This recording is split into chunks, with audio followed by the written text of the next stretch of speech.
Ano, klaruhin ko na lang na kung hindi maganda ang dating doon sa parents ng bata na namatay, I would like to apologize to the family yung aking wrong use of term.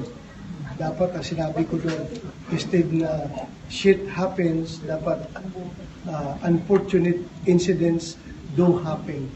So dapat ganun ang aking choice of words.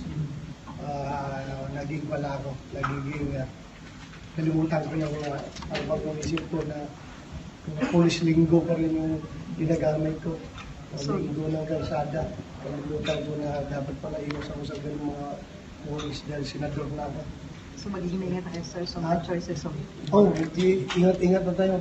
Bantay tayo na hindi tayo magagamit ng hindi magandang words.